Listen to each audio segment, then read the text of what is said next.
தேவன் உங்களிடம் பேசும் இன்றைய வாக்குத்தத்தம்.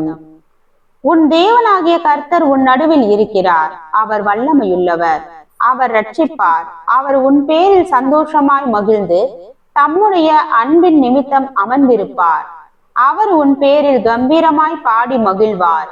செப்பனியா 3:17 இவ்வாறு கூறுகிறது. விண்வெளியில் பல கோடி மைல்களுக்கு அப்பால் பயணம் செய்யும் ஒரு சிறிய விண்கலத்தை கற்பனை செய்து பாருங்கள். அந்த விண்கலம் அண்டவெளியில் தனிமையாக செல்வது போல தோன்றினாலும் பூமியில் இருக்கும் கட்டுப்பாட்டு மையத்துடன் அது எப்போதும் இணைக்கப்பட்டிருக்கும். அங்குள்ள விஞ்ஞானிகள் அந்த விண்கலத்தின் ஒவ்வொரு அசைவையும் கவனித்துக் கொண்டே இருப்பார்கள். ஏதேனும் ஆபத்து வந்தால் அதை சரி செய்யும் வல்லமை அவர்களிடம் இருக்கும். அந்த விண்கலம் சரியாக பயணிக்கும் போது அதை உருவாக்கிய விஞ்ஞானிகள் அடையும் மகிழ்ச்சிக்கு எல்லையே இருக்காது.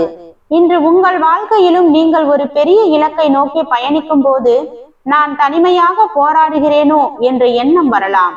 ஆனால் வேதம் இன்று உங்களுக்கு சொல்லும் ரகசியம், உன் தேவனாகிய கர்த்தர் உன் நடுவில் இருக்கிறார். அந்த கட்டுப்பாட்டு மையத்தை போல சர்வ வல்லவர் உங்கள் வாழ்க்கையை தூரத்திலிருந்து பார்க்காமல் உங்களுக்கு அருகிலேயே இருந்து வழி நடத்துகிறார்.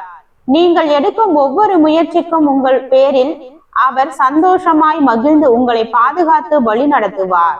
உங்கள் போராட்டங்களில் அவர் அமைதியாக இருப்பதாக நீங்கள் உணர்ந்தால் அது உங்கள் மீதான அன்பின் நிமித்தம் அவர் கொண்டுள்ள நம்பிக்கை. அவர் உங்களை காக்க வல்லமையுள்ளவர். ஆமென்.